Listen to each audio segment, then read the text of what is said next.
I co-hosted the Guitar Center drum off at the Fonda Theater with the absolute legend Stephen Perkins.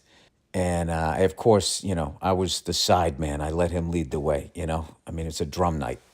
So I'm just sort of the chime in guy. They had like 6 or 7 contestants that had made it all the way to the final, and they were fucking amazing. I mean, the level that these kids can play is insane. It's just insane. I think I mentioned that to the crowd, going like, the kids who are like trying to be discovered have more chops than the professional drummers that played on hit records. Some of them studio guys. They have like more chops than like the DVDs and VHS tapes that I used to watch back in the day. And what I kind of have noticed, the pendulum swinging back to leaving some space. I mean, all of them blazed around the kit, and I literally sat there with my jaw on the ground with how good these kids were. But what I really appreciated was the space and the quiet and all of that.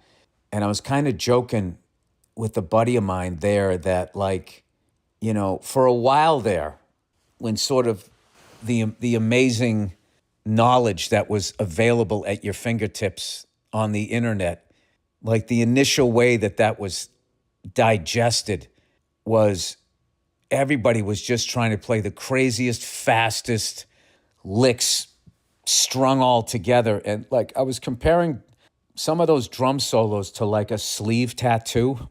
When somebody has a sleeve tattoo, I mean, you don't know where to begin, where to end, where to look, like what is going on. Like, I mean, I've had friends of mine, they've had sleeve tattoos for years. And to this day, I'm still, oh, fuck, you got a fish on your arm? I never noticed that because there's like no negative space. But then if you look like Bon Scott, he had a tattoo on top of his forearm, under his forearm, and one on his bicep.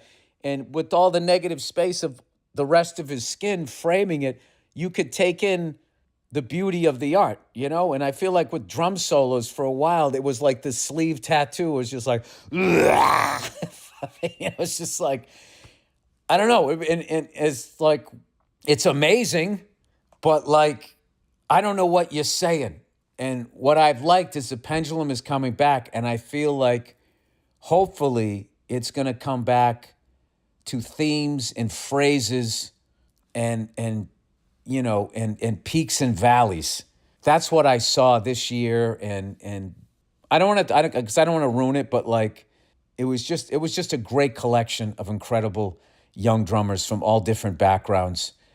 And I just remember thinking at the end of it that I would not want to be the one that had to judge this thing. But anyway, at the end of the night, there was this all-star band that went up.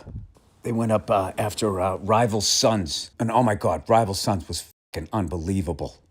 I've been meaning to see those guys live for a long time. Their lead singer, Jay Buchanan, holy shit. That guy just like, it's one of these nights where it's like, hey, it's the drum off and blah, blah, blah. Dude, and you could see maybe people would fuck around a little bit who weren't like competing in the thing. That band went out there and was like, fuck you, we're bringing it. They were incredible. And then at the end of the night, this power trio, I swear to God, it was Kenny Aronoff on this fucking giant Tama, I think Star Classic, 24-inch double kicks, 3 up, 2 down. I mean, just a man's kit. Phil X, who's now in Bon Jovi, on guitar and singing, and then Michael Anthony on bass. And they went out there and they just started playing all this old school Van Halen stuff.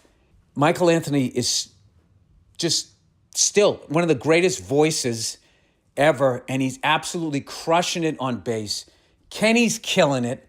And then Phil X, who I don't think I'd ever seen him play live. He played all the Eddie Van Halen stuff like it was nothing.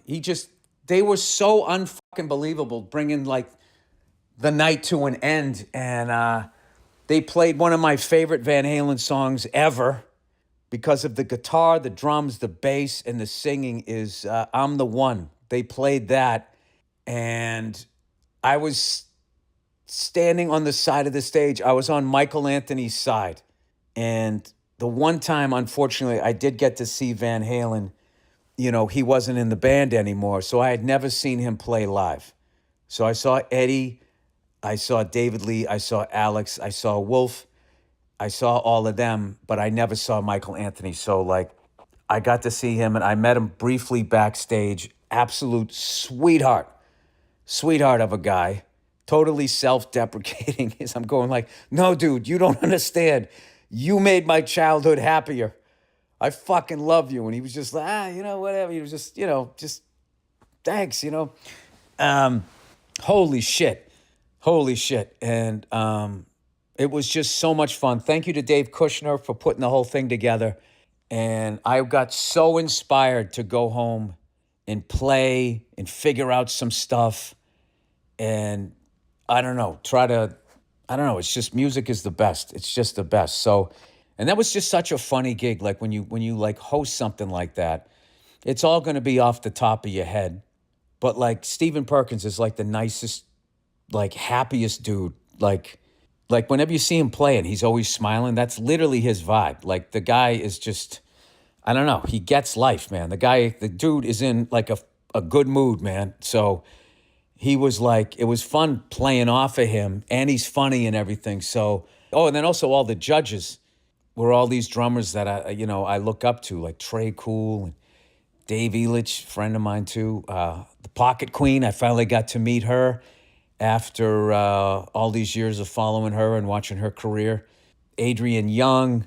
It was just an awesome, awesome, awesome night.